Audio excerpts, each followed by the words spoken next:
Hi friends, welcome back to நிதி பயணம். Friends, இன்றைக்கான வீடியோ என்னென்னு பார்த்தீங்கன்னா, நம்ம சப்ஸ்கிரைபர் கமெண்ட்டில் ஒரு கேள்வி கேட்டிருந்தார். அது என்னன்னு பார்த்தீங்கன்னா, சிஜிஏஎஸ் அதாவது கேபிட்டல் கெயின் ஸ்கீம் அக்கௌண்ட்டு, அதாவது சிஜிஏஎஸ்ன்னு சொல்லுவாங்க. அந்த சிஜிஏஎஸில் என்னுடைய அமௌண்ட்டை டெபாசிட் பண்ணக்கூடிய லாஸ்ட் டேட் என்ன அப்படின்னு கேட்டிருந்தார். ஃபஸ்ட்டு இந்த சிஜிஏஎஸ் அக்கௌண்ட்னா என்ன அப்படின்னு கேட்டிங்கன்னா, தெரியாதவங்களுக்கு ஒரு ஷார்ட்டாக சொல்கிறேன். இப்போ நீங்கள் ஒரு லாங் டைம் கேபிட்டல் கெயின் இருக்கக்கூடிய ஒரு அசட்டை நீங்கள் சேல் பண்ணியிருக்கீங்க. அப்படி சேல் பண்ண அசட்டுக்கு வந்து பார்த்திங்கன்னா லாங் டைம் கேபிட்டல் கெயின் அப்படின்றது உங்களுக்கு டேக்ஸ் வரும். இந்த long time capital gain tax அப்படின்றத கட்டாமல் இருக்கிறதுக்காக கவர்மெண்ட் ஒரு ஸ்கீம் வச்சுருக்காங்க. அது என்னன்னு பார்த்தீங்கன்னா 5454F அப்படின்றது இருக்குது. இந்த 5454F அப்படின்னா என்னன்னு பார்த்தீங்கன்னா, நீங்கள் ஒரு வீடு விற்று ஒரு வீடு வாங்குறீங்க அப்படின்னா, அந்த விற்ற வீட்டுக்குன்னு பார்த்தீங்கன்னா லாங் டைம் கேபிட்டல் கெயின் அப்படின்றது வந்திருக்கும். நீங்கள் புது வீடு வாங்கும்போது அந்த பணத்தை நீங்கள் அப்படியே அந்த புது வீட்டில் இன்வெஸ்ட்மெண்ட் பண்ணியிருந்தீங்கன்னா உங்களுக்கு கேபிட்டல் கெயின் டேக்ஸ் அப்படின்றது வராது. 54Fக்குமே வந்து பார்த்திங்கன்னா இதே தான். நீங்கள் ஒரு லேண்ட் வச்சுருக்கலாம், இல்லைன்னா எனி கேபிட்டல் கெயின் அசட் அப்படின்றது நீங்கள் விற்று நீங்கள் ஒரு வீடு வாங்குறீங்க. வீடு மீன்ஸ் ரெசிடென்ஷியல் ப்ராப்பர்ட்டி, அதாவது நீங்கள் வீடு குடியிருக்கிறதுக்காக வாங்கக்கூடிய வீடு அப்படின்னு வாங்கினீங்கன்னா உங்களுக்கு டேக்ஸ் எக்ஸம்ஷன் அப்படின்றது உண்டு, லாங் டைம் கேபிட்டல் கெயினில் உண்டு. ஸோ இந்த வீடு வாங்கிறதுக்கு அப்படின்னு பார்த்தீங்கன்னா, நீங்கள் ஒரு வீடாக வாங்கணும் அப்படின்னா 2 வருஷத்துக்குள்ளே வாங்கணும். அல்லது நீங்கள் நிலமாக வாங்கி அந்த நிலத்தில் வீடு கட்டுறீங்க அப்படின்னா 3 வருஷத்துக்குள்ளே கட்டணும். இந்த மாதிரி கட்டிட்டிங்கன்னா உங்களுக்கு டேக்ஸ் எக்ஸம்ஷன் அப்படின்றது உண்டு. இப்போ இந்த இடத்துல வந்து பார்த்திங்கன்னா, நீங்கள் வீட்டை விற்றுட்டீங்க. வீடை விற்றுட்டு எனக்கு பிடிச்ச மாதிரி நீங்கள் வீடு விற்றுட்டீங்க, எனக்கு பிடிச்ச மாதிரி ஒரு வீடோ இல்லைன்னா லேண்டோ உங்களுக்கு அமையாமல் இருக்கலாம். ஸோ அந்த மாதிரி இருக்கக்கூடிய பட்சத்தில் என்ன பண்ணணும்னா, நீங்கள் விற்ற பணத்தை கையில் வச்சுருக்கீங்க இல்லையா, அந்த பணத்தை கொண்டு போய் ஒரு ஃபிக்ஸட் டெபாசிட் ஓப்பன் பண்ணி அதில் போடணும். அப்படி ஓப்பன் பண்ணக்கூடிய ஃபிக்ஸட் டெபாசிட்டினுடைய அக்கௌண்ட்டு பேர் தான் வந்து பார்த்திங்கன்னா கேபிட்டல் கெயின் ஸ்கீம் அக்கௌண்ட்டு. அந்த கேபிட்டல் கெயின் ஸ்கீம் அக்கௌண்ட்டுக்குள்ளே நீங்கள் பணத்தை போட்டு வச்சுட்டு நீங்கள் ஒரு வருஷம் ஆகுது, 2 வருஷம் ஆகுது, ஒரு 3 வருஷம் கழித்து நீங்கள் வீடு வாங்குறீங்கன்னா, அப்போ மறுபடியும் அந்த பணத்தை எடுத்து நீங்கள் வீட்டில் இன்வெஸ்ட்மெண்ட் பண்ணுறீங்க அப்படின்னா அந்த எக்ஸம்ஷன் அப்படின்றது தொடரும். ஒருவேளை நீங்கள் அந்த அக்கௌண்ட்டுக்குள்ளே நீங்கள் போடலை அப்படின்னா அந்த எக்ஸம்ஷன் அப்படின்றது உங்களுக்கு பாதிக்கப்பட்டுரும். உங்களால் அந்த அக்கௌண்ட்டுக்குள்ளே போட முடியாமல் போயிடுது அப்படின்னா நீங்கள் விற்ற வீட்டுக்கு நீங்கள் வீடே வாங்கியிருந்தாலும் உங்களுக்கு வந்து பார்த்திங்கன்னா அந்த எக்ஸம்ஷன் அப்படின்றது கிடைக்காது. ஸோ அந்த சிஜிஏஎஸ் அக்கௌண்ட்டுக்கான டியூ டேட் எப்போ? நான் போன ஃபினான்ஷியல் இயரில், அதாவது 25-26 ஃபினான்ஷியல் இயரில் நான் என்னுடைய நிலத்தையோ அல்லது வீட்டையோ விற்றுட்டேன். நான் என்னால் இன்றைக்கு வரைக்கும், அதாவது இன்றைக்கி 20/7/2026 வரைக்கும் என்னால் வீடு வாங்க முடியல. பட் அந்த பணம் என்னுடைய கையில் தான் இருக்குது. கையில் மீன்ஸ் உங்களுடைய பேங்க்கில் இருக்கலாம். ஸோ அவர் என்னென்னா, நான் இப்போ ரிட்டர்ன் ஃபைல் பண்ண போகிறேன், ஸோ நான் இது வரைக்குமே அந்த மாதிரி நான் வாங்கிக்கல அப்படின்னா அந்த பணத்தை நான் என்ன பண்ணணும், எந்த டேட்டுக்குள்ளே போடணும் அப்படின்னு அவர் கேட்டிருந்தார். அதுக்கான பதில் என்னன்னு பார்த்தீங்கன்னா, அவருடைய ரிட்டர்ன் ஃபைல் பண்ணக்கூடிய டியூ டேட்டுக்குள்ளே அவர் அந்த பணத்தை கொண்டு போய் அந்த சிஜிஏஎஸ் அக்கௌண்ட்டு ஓப்பன் பண்ணி அதுக்குள்ளே அந்த பணத்தை அவர் போட்டிருக்கணும் ஃப்ரெண்ட்ஸ். ஸோ அதுக்கான டியூ டேட் என்னென்னு பார்த்தீங்கன்னா, அவருக்கான டியூ டேட் என்னென்னு பார்த்தீங்கன்னா 139(1), அதாவது இன்கம் டேக்ஸ் செக்ஷன் 139(1) படி பார்த்தீங்கன்னா, அவர் ஒரு சம்பளம் வாங்கக்கூடிய ஒருத்தராக இருந்தார்னா, சேலரி வாங்கக்கூடிய ஒருத்தரோ பென்ஷன் வாங்கக்கூடிய ஒருத்தரோ இருந்தார்னா அவருக்கான டியூ டேட் அப்படின்னு எடுத்துக்கிட்டிங்கன்னா 31/7/2026. இன்னும் ஒரு 9 நாள் தான் ஃப்ரெண்ட்ஸ் இருக்குது. அவர் அதுக்குள்ளே ரிட்டர்ன் ஃபைல் பண்ணணும். 31/7/2026 அவர் ரிட்டர்ன் ஃபைல் பண்ணணும். அவர் இன்னைய வரைக்கும் பண்ணலை. ஸோ ரிட்டர்ன் ஃபைல் பண்ணுறதுக்கு முன்னாடி அந்த சிஜிஏஎஸ் அக்கௌண்ட்டில் அந்த பணத்தை டெபாசிட் பண்ணி அந்த அக்கௌண்ட்டினுடைய டீட்டெயிலை அவருடைய ஐடிஆரில் காட்டணும். ஸோ காட்டிட்டார்னா அவர் அந்த அக்கௌண்ட்டில் பணம் இருக்குது, அவர் திரும்ப எப்போ வீடு வாங்கணுமோ அப்போ அந்த பணத்தை எடுத்து அவர் வாங்கிக்கலாம் ஃப்ரெண்ட்ஸ். இதுவே ஒரு பிஸ்னஸ் பண்ணக்கூடிய ஒருத்தர், ஒரு தொழில் பண்ணிக்கிட்டு இருக்காரு, அவருக்கான டியூ டேட்டுன்னு எடுத்துக்கிட்டிங்கன்னா 31/8/2026. அது இன்னும் 1 மாதம் இருக்குது. 1 மாதம் ஒரு 10 நாள் இருக்குது அப்படின்னு வச்சுக்கோங்க. ஸோ இதுதான் வந்து பார்த்திங்கன்னா அவங்களுக்கான டியூ டேட்டு. ஸோ கண்டிப்பாக நீங்கள் ஒரு லாங் டைம் கேபிட்டல் கெயின் இருக்கக்கூடிய ஒரு வீட்டை விற்றுருக்கிறீங்க, நிலத்தை விற்றுருக்கிறீங்க, நீங்கள் திருப்பி வீடு வாங்கணும் அப்படின்னாலோ நிலம் வாங்கணும் அப்படின்னாலோ நீங்கள் இன்னும் உங்களோட இன்கம் டேக்ஸ் ரிட்டர்ன் ஃபைல் பண்ணலை அப்படின்னா ஃபைல் பண்ணுறதுக்கு முன்னாடி நீங்கள் அந்த சிஜிஏஎஸ் அக்கௌண்ட்டில் போட்டுட்டு அப்புறமா தான் நீங்கள் உங்களுடைய இன்கம் டேக்ஸ் ரிட்டர்னை தாக்கல் பண்ணணும். அப்படின்னா தான் உங்களுக்கு அந்த ஸ்கீம் எலிஜிபிள். ஒருவேளை நீங்கள் தவற விட்டு முன்னாடி ரிட்டர்னை ஃபைல் பண்ணிட்டீங்க அப்படின்னா அதுக்கப்புறம் போடக்கூடிய சிஜிஏஎஸ் அக்கௌண்ட்டில் போட்டிங்கன்னா அது செல்லாது ஃப்ரெண்ட்ஸ். இதுதான். இப்போ அடுத்த பாயிண்ட்டுக்கு வருவோம். இது வந்து பார்த்திங்கன்னா அவருக்கான கொஸ்டின். நான் ஃபஸ்ட்டு 54F பற்றி நான் சுருக்கமாக தான் சொன்னேன் இப்படி இருக்குதுன்ட்டு. ஸோ அந்த வீடியோக்குள்ளே வந்தவங்க பார்த்திங்கன்னா அதை பார்த்துட்டு தான் வந்திருப்பாங்க. ஸோ அப்படி ஒரு டவுட் இருக்கிறவங்க தான் இந்த வீடியோக்குள்ளே வந்திருப்பாங்க. இந்த வீடியோனுடைய செகண்ட் பார்ட் என்னென்னா 54னா என்ன, 54Fனா என்ன, அந்த 54க்கு கீழே நீங்கள் கிளைம் பண்ணணும் அப்படின்னா அதுக்கு என்னென்ன கண்டிஷனு, 54Fனா என்ன, அதுக்கு கீழே நீங்கள் கிளைம் பண்ணணும்னா என்னென்ன கண்டிஷன்ஸு அப்படிங்கிறத நம்ம இந்த இதில் பார்க்க போகிறோம்.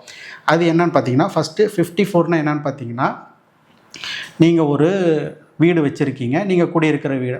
ஒரு எக்ஸாம்பிளாக நீங்கள் வந்து இப்போ ஒரு ஊரில் இருக்கிறீங்க, அந்த ஊரில் ஒரு வீடு இருக்குது. ஸோ உங்களுடைய பையனுக்காகவோ பொண்ணுக்காகவோ இல்லைன்னா நீங்களோ ஒரு ட்ரான்ஸ்ஃபருக்காக நீங்கள் போகிறீங்க, நான் வேறு ஒரு ஊரில் போய் நான் செட்டில் ஆகிறேன் அப்படின்னா நீங்கள் ஒரு வீட்டை விற்றுட்டு இன்னொரு சிட்டிலேயோ இல்லை அதே சிட்டிலேயோ, ஸோ இந்த வீட்டை விற்றுட்டு இன்னொரு இடத்துல நீங்கள் ஒரு வீடு வாங்குறீங்க அப்படின்னா அந்த இடத்துல பார்த்தீங்கன்னா லாங் டைம் கேபிட்டல் கெயின் அப்படின்னு வருது அப்படின்னா நீங்கள் கேபிட்டல் கெயின் டேக்ஸ் அப்படின்றது கண்டிப்பாக கட்டணும். ஸோ இந்த இடத்துல கவர்மெண்ட் என்ன சொல்கிறாங்க அப்படின்னு பார்த்தீங்கன்னா நீங்கள் ஒரு வீடு விற்று இன்னொரு வீடு வாங்க போகிறேன் அப்படின்னா நீங்கள் அந்த இடத்துல நீங்கள் கேபிட்டல் கெயின் டேக்ஸ் எதுவுமே கட்ட வேண்டாம் அப்படின்னு சொல்லிட்டு கவர்மெண்ட்டில் ஒரு சலுகை கொடுக்குறாங்க, ஒரு ஆப்ஷன் கொடுக்குறாங்கன்னு வச்சுக்கோங்க. ஸோ இந்த இடத்துல 54Fக்கான கண்டிஷன் என்னன்னு பார்த்தீங்கன்னா நீங்கள் விற்ற வீடு அப்படிங்கிறது குறைந்தபட்சம் 24 மாதத்திற்கு மேல் அப்படின்றது நீங்கள் உங்கள் கையில் இருந்திருக்கணும். இப்போ உங்கள் கையில் இருக்குது 24 மாதம் கடந்துருச்சு. நீங்கள் உங்கள் பேரில் இருக்கிற வீட்டை விற்றீங்கன்னா திருப்பி உங்களுடைய பேர்லேயே தான் வாங்கணும். உங்களுடைய மகன் பேர்லேயோ மகள் பேர்லேயோ மனைவி பேர்லேயோ வேறு யார் பேர்லேயுமே வாங்கினீங்கன்னா அந்த எக்ஸம்ஷன் அப்படின்றது செல்லாது. ஸோ நீங்கள் விற்கிறீங்கன்னா திருப்பி வாங்கக்கூடிய வீடும் உங்களுடைய பேர்லேயே தான் வாங்கணும். இது ஃபஸ்ட்டு கண்டிஷன். ரெண்டாவது கண்டிஷன் என்ன அப்படின்னு பார்த்தீங்கன்னா அப்படி வாங்கக்கூடிய வீட்டுக்குன்னு டைம் லிமிட் இருக்குது. நீங்கள் 2 வருஷத்துக்குள்ளே கட்டின வீடாக வாங்கிடணும். அப்படி இல்லையா நீங்கள் ஒரு லேண்டு தான் எனக்கு கிடச்சிருக்கு, நான் லேண்டு வாங்கி என்னுடைய டேஸ்ட்டுக்கு ஏற்ற மாதிரி நான் ஒரு வீடு கட்டுறேன் அப்படின்னா நீங்கள் 3 வருஷத்துக்குள்ளே கட்டியிருக்கணும். இதுதான் பார்த்தீங்கன்னா கண்டிஷன். அப்படி கட்ட முடியலை, அப்படி வீடு எனக்கு அமையலை அப்படின்னா தான் இந்த சிஜிஏஎஸ் அக்கௌண்ட்டுக்குள்ளே நீங்கள் போடணும். இப்போ இந்த செக்ஷன் 54ல் நான் இன்றைக்கி விற்று அடுத்த 2 வருஷத்துக்குள்ளே வாங்கணும், கட்டணும்னா லேண்டு வாங்கி அடுத்த 3 வருஷத்துக்குள்ளே கட்டணும் அப்படிங்கிறது ஒரு கண்டிஷன். நீங்கள் விற்ற நாளில் இருந்து 365 நாட்களுக்கு முன்னாடி வீடு வாங்கியிருக்கலாம்.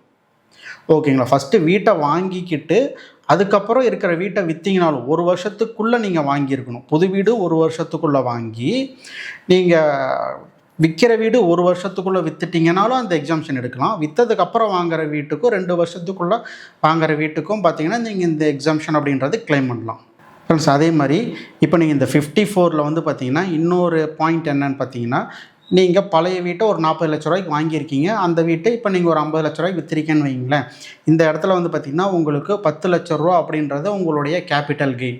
இப்போ நீங்கள் புது வீடு வாங்குறீங்க இல்லையா, அந்த புது வீடு வாங்கும்போது அந்த 10 லட்சத்தை நீங்கள் இன்வெஸ்ட்மெண்ட் பண்ணினாலே போதும். புது வீட்டுக்காக வாங்கிறதுக்கு அந்த 10 லட்சம் அப்படின்றத நீங்கள் கொடுத்து பண்ணினாலே போதுமானது. இல்லை நான் சிஜிஏஎஸ் அக்கௌண்ட்டில் போடுறேன் அப்படின்னாலும் அந்த 10 லட்சத்தை மட்டும் நீங்கள் டெபாசிட் பண்ணினா போதுமானது. என்டையராக அந்த 50 லட்சமுமே பண்ணணும் அப்படின்றது கிடையாது. 54 பொறுத்த வரைக்கும் அந்த கேபிட்டல் கெயின் என்னவோ அந்த கேபிட்டல் கெயினை மட்டும் இன்வெஸ்ட்மெண்ட் பண்ணினால் போதுமானது. ஃப்ரெண்ட்ஸ் இப்போ 54Fனா என்னன்னு பார்த்தீங்கன்னா வீடாக விற்காமல் any long term capital gain assets அப்படிங்கிறத விற்று நீங்கள் வீட்டில் இன்வெஸ்ட்மெண்ட் பண்ணுறீங்க, ரெசிடென்ஷியல் வீட்டில் நீங்கள் இன்வெஸ்ட்மெண்ட் பண்ணுறீங்க அப்படின்னா அந்த இடத்துல உங்களுக்கு கிடைக்கக்கூடிய பெனிஃபிட்டுக்கு பேர் தான் பார்த்தீங்கன்னா 54F.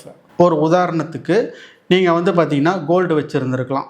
கோல்டு ஒரு 10 பவுன் நான் 10 வருஷம் முன்னாடி வாங்கி வச்சுருந்தேன், அந்த கோல்டை நான் இப்போ விற்கிறேன் அப்படின்னா அங்கே வந்து பார்த்திங்கன்னா உங்களுக்கு லாங் டேர்ம் கேபிட்டல் கெயின் அப்படின்றது வரும். ஏன்னா 24 மாதத்துக்கு மேலே நீங்கள் கையில் வச்சுருந்துருக்கிறீங்க, அதை இப்போ விற்கிறீங்கன்னா அதுக்கு லாங் டேர்ம் கேபிட்டல் கெயின் வரும். ஸோ இப்போ இது வந்து பார்த்திங்கன்னா நான் அந்த கேபிட்டல் கெயின் நான் என்ன பண்ணுறேன்னு பார்த்தீங்கன்னா நான் ஒரு வீடாக வாங்குறேன், ரெசிடென்ஷியல் வீடாக வாங்குகிறேன் அல்லது இடமா வாங்கி வீடு கட்டுறேன் அப்படின்னா நீங்கள் அப்படி கட்டுறீங்கன்னா இந்த இடத்துலையுமே உங்களுக்கு அந்த லாங் டேர்ம் கேபிட்டல் கெயின் அப்படின்றது வராது. ஸோ 54Fக்குமே பார்த்தீங்கன்னா நீங்கள் 2 வருஷத்துக்குள்ளே வீடாக வாங்கணும், இல்லையா நிலம் வாங்கி 3 வருஷத்துக்குள்ளே வீடு கட்டணும். ஒருவேளை உங்களால் அப்படி கட்ட முடியல அப்படின்னா நீங்கள் உங்களுடைய ரிட்டர்ன் ஃபைல் பண்ணக்கூடிய டியூ டேட்டுக்கு முன்னாடியோ அல்லது நீங்கள் ரிட்டர்ன் ஃபைல் பண்ணுறதுக்கு முன்னாடியோ CGAS அக்கௌண்ட்டில் இன்வெஸ்ட்மெண்ட் கண்டிப்பாக பண்ணிடணும். பண்ணலை அப்படின்னா உங்களுக்கு இந்த எக்ஸம்ஷன் அப்படின்றது கிடைக்காது ஃப்ரெண்ட்ஸ். இப்போ நகை தான் கிடையாது, நீங்கள் ஒரு மியூச்சுவல் ஃபண்டில் இன்வெஸ்ட்மெண்ட் பண்ணியிருக்கலாம், ஸ்டாக் மார்க்கெட்டில் பண்ணியிருக்கலாம், ஈக்விட்டி ஓரியன்ட் ஸ்டாக்ஸில் நீங்கள் இன்வெஸ்ட்மெண்ட் பண்ணியிருக்கலாம், இல்லையா நீங்கள் லேண்டு வாங்கியிருந்துருக்கலாம், ஒரு 2 லேண்டு 3 லேண்டு அப்படின்றது நீங்கள் வாங்கி போட்டிருக்கலாம். கொஞ்சம் ஊருக்கு அவுட்டரில் நான் லேண்டாக வாங்கி போட்டிருக்கேன் அப்படி நீங்கள் வாங்கி போட்டிருக்கலாம். இப்போ உங்களுக்கு ஒரு சென்ட்ரான இடத்துலையோ இல்லை உங்களுக்கு பிடிச்ச இடத்துலையோ ஒரு வீடு அமையுது, இல்லைன்னா அங்கே ஒரு லேண்ட் இருக்குது, நான் இந்த லேண்டை விற்றுட்டு அந்த லேண்டு வாங்கி அதில் நான் பில்டிங் கட்ட போகிறேன் அப்படின்னாலும் இந்த இடத்துல நீங்கள் இந்த லாங் டைம் கேபிட்டல் கெயின் அப்படின்றது கட்டாமல் நீங்கள் இந்த பெனிஃபிட்டை 54Fஐ எடுத்துக்கிட்டு நீங்கள் பயன்பெறலாம் ஃப்ரெண்ட்ஸ். இதுக்கு தான் பார்த்திங்கன்னா இந்த 54Fன்றது இருக்குது. ஆனால் இந்த 54Fஐ பொறுத்த வரைக்கும் எப்படின்னு பார்த்தீங்கன்னா, நம்ம அதே மாதிரி எக்ஸாம்பிள், நீங்கள் ஒரு லேண்டை 40 லட்ச ரூபாய்க்கு வாங்கியிருக்கீங்க, அந்த லேண்ட் இப்போ நீங்கள் விற்கும்போது 50 லட்ச ரூபாய்க்கு விற்றுருக்கீங்க அப்படின்னா 54Fனுடைய கண்டிஷன் என்னன்னு பார்த்தீங்கன்னா, நீங்கள் கம்பல்சரி நீங்கள் அந்த 50 லட்சம் ரூபாய்க்குமே நீங்கள் இன்வெஸ்ட்மெண்ட் பண்ணியிருக்கணும். நீங்கள் வீடு வாங்குறீங்கன்னா அந்த வீட்டில் 50 லட்சத்தையும் நீங்கள் இன்வெஸ்ட்மெண்ட் பண்ணியிருக்கணும். டோட்டல் அமௌண்ட்டுமே இன்வெஸ்ட்மெண்ட் பண்ணியிருக்கணும். இல்லை CGAS அக்கௌண்ட்டில் போடுறீங்கனாலும் என்டையர் அந்த 50 லட்சத்தையுமே போடணும். 54 பொறுத்த வரைக்கும் நீங்கள் அந்த லாபம் மட்டும், அந்த 10 லட்ச ரூபா லாபத்தை மட்டும் நீங்கள் டெபாசிட்டோ இன்வெஸ்ட்மெண்ட்டோ பண்ணினால் போதுமானது. ஆனால் 54Fஐ பொறுத்த வரைக்கும் என்டையர் கன்சிடரேஷன் அப்படின்றது 50 லட்சத்துக்கு விற்றீங்கன்னா 50 லட்சத்தையும் போடணும், 60 லட்சத்துக்கு விற்றீங்கன்னா 60 லட்சத்தையும் அந்த வீட்டிலையோ இல்லை நான் அந்த CGAS அக்கௌண்ட்டில் போட்டு நான் அப்புறம் வாங்க போகிறேனாலோ அந்த என்டையராக நீங்கள் எவ்வளோக்கு விற்கிறீங்களோ நீங்கள் அத்தனையுமே யூஸ் பண்ணினா தான் உங்களுக்கு இந்த 54F அப்படின்றதுக்கு கீழே எக்ஸம்ஷன் கிடைக்கும் ஃப்ரெண்ட்ஸ். அதே மாதிரி முக்கியமான விஷயம் 54Fஓ எதுவாக இருந்தாலும் நீங்கள் ஒன்ஸ் ஒரு வீடு வாங்கிட்டீங்க அப்படின்னா அந்த எக்ஸம்ஷன் கிளைம் பண்ணிட்டீங்கன்னா அடுத்த 3 வருஷத்துக்கு அந்த வீட்டை விற்கக்கூடாது. ஒருவேளை அந்த 3 வருஷத்துக்குள்ளே வீட்டை விற்கிறீங்க அப்படின்னா நீங்கள் அந்த எடுத்த எக்ஸம்ஷன் அப்படின்றது பாதிக்கப்படலாம். திருப்பி உங்களுக்கு அந்த டேக்ஸ் அப்படின்றது ரிவைஸ் ஆகி உங்களுக்கு திருப்பி டேக்ஸ் வரது வாய்ப்பு இருக்குது. ஸோ 54க்கு கீழே நீங்கள் கிளைம் பண்ணுறீங்கனாலோ 54Fக்கு கீழே கிளைம் பண்ணுறீங்க அப்படின்னாலோ கண்டிப்பாக 3 வருஷம் வரைக்கும் அந்த கிளைம் பண்ண வீட்டை நீங்கள் கண்டிப்பாக வச்சுருக்கணும் ஃப்ரெண்ட்ஸ். அவ்வளோதான் ஃப்ரெண்ட்ஸ் இந்த வீடியோ. ஸோ இது சம்மந்தமாக நம்ம ஏற்கனவே 2-3 வீடியோ பண்ணியிருக்கோம். பட் நம்ம சப்ஸ்கிரைபர் கேட்டார், அவருக்கு இந்த பதில் சொன்னோம். புதுசாக வரவங்களுக்கு தெரியாது இல்லையா, அதுக்காக தான் ஃப்ரெண்ட்ஸ் இந்த வீடியோ. இதில் ஏன்னாச்சும் உங்களுக்கு டவுட் இருக்குது அப்படின்னா கண்டிப்பாக கமெண்ட் பண்ணுங்கள், நான் கமெண்ட்டில் ஆன்சர் சொல்கிறேன். இதுதான் ஃப்ரெண்ட்ஸ் இந்த வீடியோ. பிடிச்சிருந்துச்சுன்னா கண்டிப்பாக லைக் பண்ணுங்கள், உங்கள் ஃப்ரெண்ட்ஸுக்கும் ஷேர் பண்ணுங்கள். இது சம்மந்தமாக டவுட் இருக்கக்கூடிய உங்கள் நண்பர்கள் இருக்காங்க அப்படின்னா அவங்களுக்கு கண்டிப்பாக ஷேர் பண்ணுங்கள், அவங்களும் இந்த விஷயத்தை தெரிஞ்சுக்கிட்டோம். வீடியோ பிடிச்சிருந்தால் ஒரு லைக் மட்டும் பண்ணுங்கள் ஃப்ரெண்ட்ஸ். இதுதான் ஃப்ரெண்ட்ஸ் இந்த வீடியோ. நம்ம நாளைக்கு வேறு ஒரு டாப்பிக்கில் பார்ப்போம். Tata, bye bye, see you.